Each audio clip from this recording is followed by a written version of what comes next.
तो हेलो नमस्कार साथियों, स्वागत है आप सभी का आपके YouTube channel next level classes बंद में। आपका स्वागत है। आप सब पढ़े होंगे, अपने प्रयास और से कर रहे होंगे, क्योंकि हमने बीएसटीसी अथवा पीटीटी के लिए हमारी किसके लिए बीएसटी में पीटीटी के किसके लिए बीएसटी और पीटीटी के लिए हमने शिक्षण अभिरुचि क्लासें लगवा रखी थी। किसकी शिक्षण अभिरुचि क्लासें हम ले रहे थे, जिसमें हमने समथिंग 4 क्लासें कंप्लीट कर ली थी और अधिकतम बच्चों ने अभी तक वो क्लासें देखी भी है और आधे बच्चों ने वो क्लास देखी भी नहीं है। और बच्चे कमेंट करते हैं कि सर अपनी नेक्स्ट क्लास डालो, तो आप सभी को पहले वो अपनी क्लासें देखनी है, जिसके बाद में इस क्लास को देखना है। क्योंकि यदि आपने वो क्लासें जितनी भी हमारी क्लासें हुई है वो क्लासेस नहीं देखी है तो आपका इस क्लास का लेने का कोई महत्व नहीं होगा, क्योंकि आपको उन क्लासों को पढ़ने के बाद में इस क्लास को पढ़ना है, जब भी आपकी क्लासें समझ में आएंगी, वरना आपको क्लासें समझ में नहीं आएंगी। और अभी तक आप लोगों ने हमारे यूट्यूब चैनल को सब्सक्राइब कर, जल्दी इसको सब्सक्राइब करो, इस वीडियो को लाइक कर दो और इस वीडियो को अपने दोस्तों को शेयर कर दो जो कोई भी बीएससी या पीटीटी एग्जाम की तैयारी कर रहा है, तो जल्दी से शेयर कर देना। और अभी तक आप लोगों ने कला संस्कृति किसकी कला संस्कृति क्लासें नहीं देखी है, कला संस्कृति क्लासें सर जी कहाँ मिलेगी? ये मिलेगी आपको यूट्यूब चैनल की जो हमारी प्ले लिस्ट है। कहाँ मिलेगी? यूट्यूब चैनल की प्ले लिस्ट में मिलेगी। वहाँ जाके आप कला संस्कृति जितनी भी क्लासें हुई सभी को देख सकते हैं। इसमें आपके बीएसटीसी एग्जाम में इससे बाहर कुछ नहीं जाने वाला है, 100% ये मैं बोल रहा हूँ, एक भी क्वेश्चन बाहर नहीं जाएगा। देखिए इसके अलावा इसकी पीडीएफ है, कहाँ इसकी पीडीएफ कहाँ मिलेगी सर जी? इसकी पीडीएफ मिलेगी आपको हमारे टेलीग्राम चैनल पे। कहाँ मिलेगी? टेलीग्राम चैनल पे। उसके लिए आपको हमारी पहली क्लास देखनी है, पहली क्लास के कमेंट बॉक्स में आपको उसकी लिंक मिल जाएगी, वहाँ जाके आप इसकी पीडीएफ प्राप्त कर सकते हैं। तो आपको क्लास फर्स्ट देखनी, क्लास फर्स्ट के कमेंट बॉक्स में जाइएगा, वहाँ आपको इसकी पीडीएफ मिल जाएगी। तो चलिए शुरू करते हैं। देखिए आज का हमारा टॉपिक रहेगा सतत एवं व्यापक मूल्यांकन। सतत एवं व्यापक मूल्यांकन क्या है ये हमसे पूछते हैं। देखिए सतत एवं व्यापक मूल्यांकन, सतत का तात्पर्य होता है लगातार अर्थात निरंतर चलने वाला, यानी जो लगातार चलता रहता है, यानी सतत चलता रहता है। व्यापक का मतलब होता है बालक के व्यवहार के सभी पक्ष को शामिल करना। क्या करना? व्यापक का मतलब क्या होता है कि बालक के जितने भी पक्ष हैं उन सभी को शामिल करना क्या होता है, व्यापक होता है। और सतत का अर्थ होता है निरंतर चलते रहना, यानी कोई भी आप सीखते हैं तो उसे निरंतर सीखते हैं। जैसे अधिगम का कहा था हमने कि सीखने का एक निरंतर प्रक्रिया है, तो सतत प्रक्रिया यानी उसे हम लगातार सीखते हैं। क्या करते हैं? लगातार सीखते हैं। तो आप अधिगम कला से नहीं देखेंगे तो आपको ये चीज़ें समझ में नहीं आएगी, क्योंकि हमने आधी चीज़ें उनमें भी डिस्कस की थी। देखिए इनके बाद में देखेंगे मूल्यांकन। मूल्यांकन किस शब्द से बना है? मूल्यांकन शब्द 2 शब्दों से मिलकर बना है। मूल्यधन अंकन, मूल्य अंकित करना। क्या होता है? मूल्य अंकित करना होता है, अर्थात वास्तविक अर्थ है निर्णय लेना, यानी किसी चीज़ का हम निर्णय लेते हैं तो क्या होता है? मूल्यांकन। जैसे अभी आपके पेपर होंगे, क्या होंगे सर जी? पेपर होंगे। पेपर के बाद जैसे आपका रिजल्ट आता है ना, रिजल्ट, वो रिजल्ट क्या होता है आपका सर जी? मूल्यांकन होता है। हमारा क्या होता है? मूल्यांकन होता है।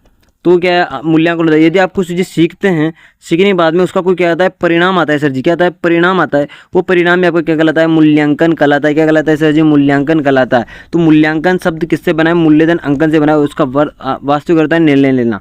देखिए मूल्यांकन, अभी हमारे मूल्यांकन आते हैं तो निर्णय लेते हैं, चाहे वो शिक्षक ले, चाहे किसी बोर्ड के द्वारा लिया जाए, चाहे अपने माता पिता के द्वारा लिया जाए, वो क्या होगा? आपका मूल्यांकन ही किया जाता है।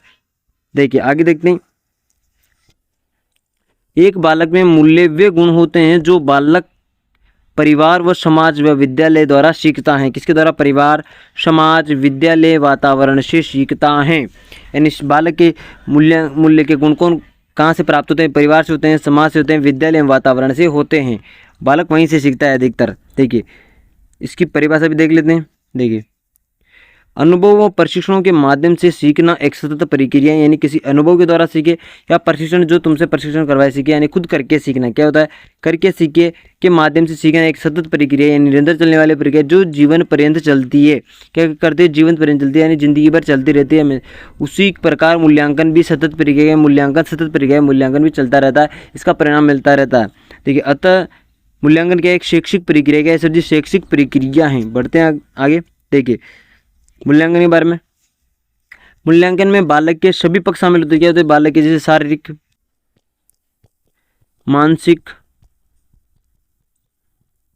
और मनोवैज्ञानिक सारी चीज़ें क्या होती है? शामिल होती है, यानी सभी पक्ष शामिल होते हैं, जब भी क्या होता है? उसको मूल्यांकन किया जाता है। आपने अपने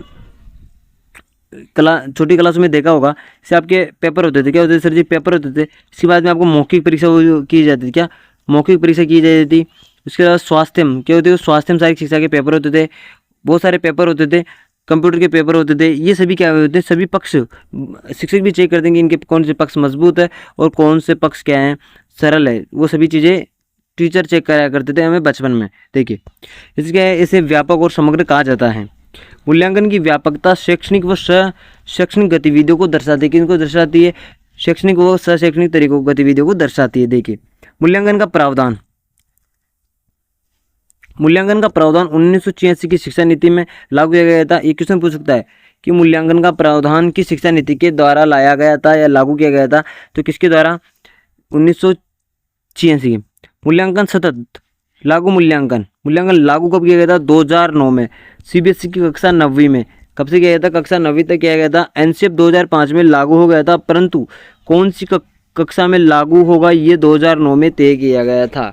कब किया गया था? 2009 में। तो आपसे मुझे पूछे कि मूल्यांकन लागू कब हुआ था सर जी? कब हुआ था? 2009 में हुआ था। ये आपको याद रखना है। बढ़ते हैं आगे। देखिए राजस्थान में कब हुआ था ये पूछ सकता है आपको से। राजस्थान में सीसी लागू कब हुआ था? पायलट प्रोजेक्ट के तहत होता है, यानी 60 विद्यालय में लागू किया गया था। 40 अलवर व 20 जयपुर की जो विद्यालय थे उनमें लागू किया गया था। आपको याद रखना किसके द्वारा किया था? पायलट प्रोजेक्ट के द्वारा, और लागू 60 विद्यालयों में किया गया था। यानी आपसे पूछे कि संपूर्ण राजस्थान में कब हुआ था? संपूर्ण राजस्थान में कब हुआ था? तो वो हुआ था सर जी 2016-17 को। कब हुआ था? 2016-17 को कक्षा 1 से लेकर 8वीं तक। कब हुआ था? 1 से लेकर 8वीं तक हुआ था। सीसी इसकी फुल फॉर्म पूछ सकता है आपसे, कॉन्टिन्यूअस एंड कॉम्प्रिहेंसिव इवैल्यूएशन। क्या होता है आपका? ये एक बार मैं बता दूं, ये रहा आपका कि कॉन्टिन्यूअस एंड कॉम्प्रिहेंसिव मूल्यांकन यानी सतत एवं व्यापक मूल्यांकन। इसको तो स्टार लगा लो आप। 100% ये आएगा कि सीसीई की, ये आएगा सीसीई की फुल फॉर्म क्या है? क्वेश्चन आएगा 100% कि सीसीई की फुल फॉर्म क्या है। आपको याद नहीं? कॉन्टिन्यूअस एंड कॉम्प्रिहेंसिव इवैल्यूएशन है। तो आपको ये स्टार लगा लेना है, और अपनी जो नोटबुक आप यदि नोट्स बना रहे हैं तो उनको ऐड कर लेना, किसी आपके लिए बहुत ही इंपॉर्टेंट हो जाएंगे। बढ़ते हैं अगले। देखिए सीसी लागू करने के कारण क्या थे? आखिर सरकार ने इनको कारण लागू क्यों किया? उसके क्या कारण थे? बालक का मानसिक, शारीरिक और संवेगात्मक विकास करना, यानी सरकार या फिर कोई भी केंद्र भी ये चाहती कि बालक का मानसिक, शारीरिक एवं संवेगात्मक विकास हो, यानी बालक का हर तरीके से, किसे? हर तरीके से विकास हो। सरकार यही चाहती थी, इसके लिए इनको लागू किया गया। लागू किया गया। देखिए बालक की समस्या का पता करना और उसका समाधान करना, ये भी किसके तहत? सीसी के तहत ही किया जाए। पढ़ते आगे। बालक का सीखना सरल हो जाए। क्या हो जाए? बालक का सीखना सरल हो जाए। किसके तहत? सीसी के तहत। प्रतिशत प्रणाली को समाप्त कर ग्रेड प्रणाली, जैसे पहले प्रतिशत आते थे कि आपके इतने प्रतिशत बने, आजकल आप देखेंगे 8वीं तक ए ग्रेड आती है, बी सी ऐसे ग्रेड देने लगे। 1 से 5वीं तक में भी ग्रेड आती है। आप A+ ग्रेड में हैं, से A+ ग्रेड थी उनको हटा देगा, पर A ग्रेड है, B ग्रेड है, ये जैसी ग्रेड है आपको छोटी कक्षाओं में देखने मिलेंगी। अधिकतर लागू किसमें होता? पहले से लेकर, जैसे राजस्थान में पहले से लेकर 8वीं तक लागू हो, तो उनमें आप रिजल्ट देखेंगे तो जैसे ग्रेड देखने को मिलेगी आपको। जैसे बच्चों के अधिकतर ग्रेड में करते हैं, परसेंटेज से मतलब नहीं रखते। देखिए शिक्षक को बच्चे के हर पहलू पर ध्यान देना पड़ेगा, सक्रिय रहना पड़ेगा। ये किसका दायित्व है? शिक्षक का दायित्व। ये किसमें कहा गया है? सीसी में, सतत व्यापक मूल्यांकन में कहा गया है कि बालक को, शिक्षक को बच्चे के हर पहलू पर ध्यान देना पड़ेगा, उसमें सक्रिय रहना पड़ेगा। यानी बालक के साथ साथ शिक्षक को भी क्या रहना पड़ेगा? निरंतर रहना पड़ेगा। देखिए बालक के व्यवहार के सभी पक्ष शामिल करने से बालकों में स्वतंत्र चिंतन की भावना विकसित होती है। इसको भी स्टार लगा लो। बालक के व्यवहार के सभी पक्ष शामिल करने से बालक के स्वतंत्र चिंतन का विकास होता है, यानी बालक खुलकर अपना चिंतन कर सकता है, खुलकर अपनी बात रख सकता है। ये सभी किसमें होता है? यदि बालक का सभी पक्षों का विकास होता है तो वह स्वतंत्र चिंतन कर सकता है। देखिए अगला कि एक शिक्षक से अपेक्षा की जाती है कि वे बालक के अनुकरण की जगह स्वतंत्र चिंतन की भावना का विकास करें। कैसी भावना का विकास करना चाहिए? स्वतंत्र चिंतन की भावना का विकास करना चाहिए। एक शिक्षक से ये अपेक्षा की जाती है। किससे की जाती है? शिक्षक से अपेक्षा की जाती है कि एक शिक्षक स्वतंत्र चिंतन का विकास कर सके बालकों में, इससे बालक का क्या हो सके? सर्वांगीण विकास हो सके। क्या हो सके? सर्वांगीण विकास हो सके। किसके तहत? शिक्षक के तहत। यानी शिक्षक स्वतंत्र चिंतन करवाएगा तो बालक का सर्वांगीण विकास हो सकता है। बढ़ते हैं आगे। देखिए मूल्यांकन होता है तो मूल्यांकन के कौन कौन से प्रकार होते हैं? यानी मूल्यांकन कितने प्रकार होता है? मूल्यांकन के प्रकार कौन कौन से होते हैं? मूल्यांकन के गुणात्मक मूल्यों, निर्णयात्मक मूल्यों व उद्देश्य प्राप्ति के लिए निर्णय लिए जाते हैं। यानी गुणात्मक आपके गुणों के, निर्णयात्मक उद्देश्य के लिए क्या कहते हैं? आपका मूल्यांकन किया जाता है। देखिए मूल्यांकन के प्रकार: निर्माणात्मक मूल्यांकन, योगात्मक मूल्यांकन यानी FA, फॉर्मेटिव असेसमेंट या फिर सोमेटेटिव असेसमेंट। ये क्या हो गया? आपके दो प्रकार है, योगात्मक मूल्यांकन और निर्माणात्मक मूल्यांकन।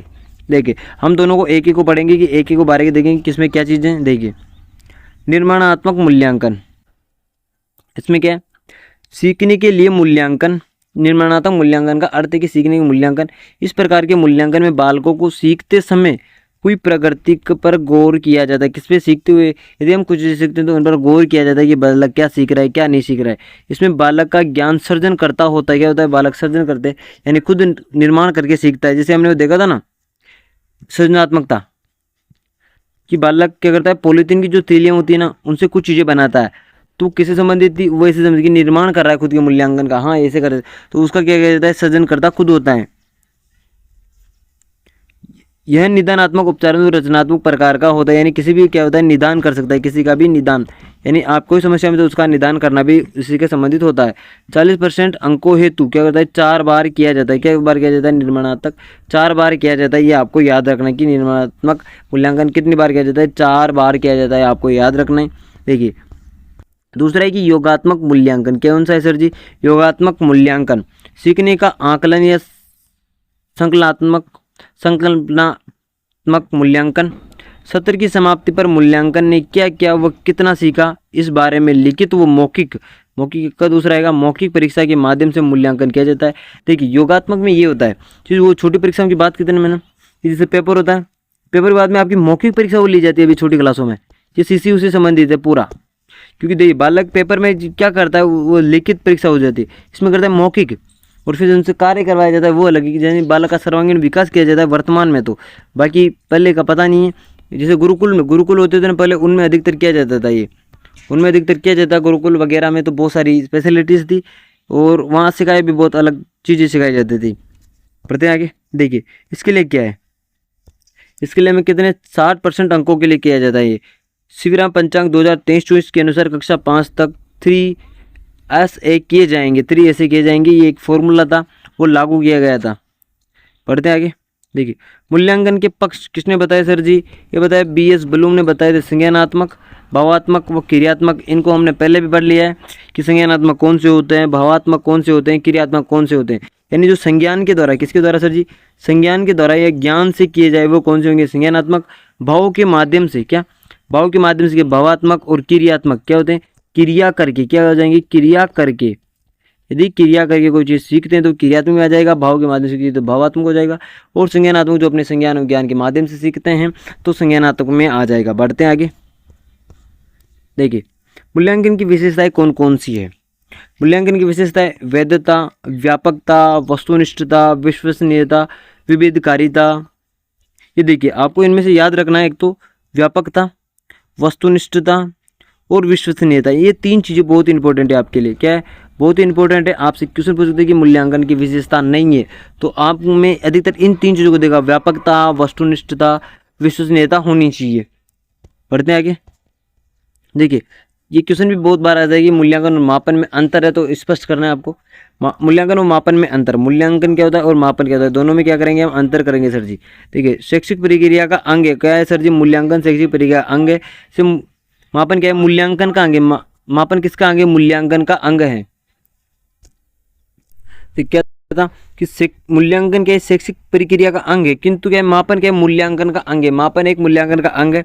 मूल्यांकन व्यापक अवधारणा है, किंतु क्या है, मापन संकुचित अवधारणा है। ये आपको याद रखना है।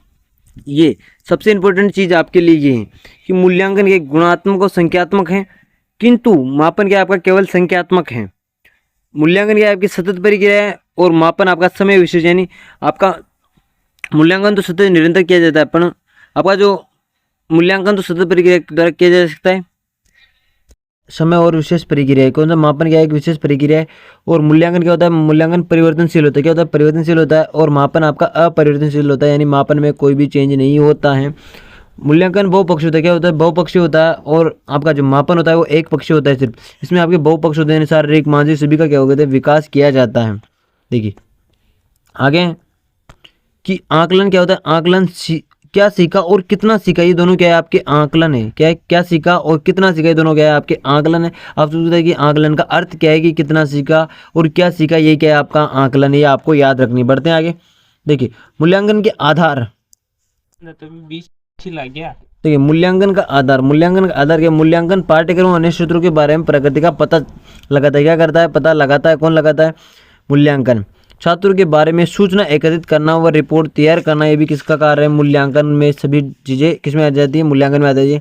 यानी सूचना एकत्रित करना और रिपोर्ट तैयार करना मूल्यांकन से संबंधित हैं। ठीक है। फीडबैक देना, क्या करते हैं? फीडबैक देना, यदि आपसे कोई क्वेश्चन पूछ जाता है, आप कक्षा में शिक्षक हैं और आपसे कोई छात्र क्वेश्चन पूछता है, क्या पूछता है सर जी? क्वेश्चन पूछता है, तो आपको उसका जवाब कैसे देना है, उसका फीडबैक कब देंगे, बाद में बताएंगे या अभी देंगे, वो सभी चीज़ें किसमें आती है? फीडबैक देने के अंदर आती है। बालक की योग्यता के आधार पर श्रेणी में नहीं बांटना चाहिए, यानी उनकी योग्यता के अनुसार उनको बांटना नहीं चाहिए, उनको समूह में रखना चाहिए। किसमें? समूह में रखना चाहिए। कमजोर और बुद्धिमान बालक के बीच में तुलना नहीं करनी चाहिए, ये एक शिक्षक का दायित्व है कि कमजोर और बुद्धिमान बालक के बीच में तुलना नहीं करना चाहिए। देखिए, तो ये हमारा टॉपिक कंप्लीट हो गया है, मूल्यांकन का टॉपिक, सतत व्यापक मूल्यांकन। इसमें आपको याद रखना है एक तो इसकी परिभाषा, क्या परिभाषा याद रखनी है, प्लस इसकी जो फुल फॉर्म है, फुल फॉर्म में आपको याद रखनी है। मूल्यांकन की विशेषताएं, मूल्यांकन के प्रकार, ये सभी चीज़ें आपको याद रखनी है, क्योंकि 100% क्वेश्चन रहेगा। और इसके बाद का जो टॉपिक रहेगा हमारा व्यवसाय, क्या रहेगा? टॉपिक रहेगा हमारा व्यवसायिक का, व्यवसायिक। पिछले साल इस टॉपिक से हमारे क्वेश्चन आए थे, 10-15 क्वेश्चन आए थे। तो आपको ये टॉपिक और इसके साथ दूसरे टॉपिक की बढ़िया से पढ़ने हैं। और आप लोगों ने अभी तक हमारी जो पहली क्लासें हुई है वो क्लासें नहीं देखी, तो आप हमारे चैनल की प्ले लिस्ट में जाइए, वहाँ जाके आपको सभी क्लासें मिल जाएगी, वहाँ जाके आप उन सभी क्लासों को देख सकते हैं। और आपको यदि राजस्थान, क्या राजस्थान कला संस्कृति, और राजस्थान जीके पढ़ना है, तो उसके लिए भी आप हमारे PYQ सीरीज थी, उन दोनों क्लासों को देख सकते हैं। तो उनसे आपके जितने भी क्वेश्चन है BST से संबंधित वो सभी क्लियर हो जाएंगे। अधिकतर PYQ है प्लस MCQ है, तो आपको क्लास शुरू से लेकर लास्ट तक देखनी है। और अभी तक आपने शिक्षण अभिरुचि क्लासें हुई थी हमारी जो, वो नहीं देखी, तो उन क्लासों को भी जल्दी से जाइए और देख सकते हैं। और आप लोगों ने अभी तक हमारे यूट्यूब चैनल को सब्सक्राइब है, जल्दी से सब्सक्राइब कर लो, इस वीडियो को लाइक कर दो और इस वीडियो को अपने दोस्तों को शेयर कर दो, जो कोई भी BST PTT एग्जाम की तैयारी करे तो उनके लिए बहुत ही हेल्पफुल हो जाएगी। और आप सभी का कमेंट आते हैं कि सर इसकी PDF कहाँ मिलेगी? तो PDF मिलेगी आपको हमारे टेलीग्राम चैनल पर। अब सर टेलीग्राम चैनल का लिंक कहाँ मिलेगा? वो मिलेगा आपको हमारे क्लास फर्स्ट में, क्या क्लास फर्स्ट देखने मिलेगी, तो उसमें आपको हमारा इसका लिंक मिल जाएगा, वहाँ जाकर आप हमारा PDF प्राप्त कर सकते हैं। फिर मिलते हैं अपनी दूसरी वीडियो में, जब तक जय हिंद जय भारत।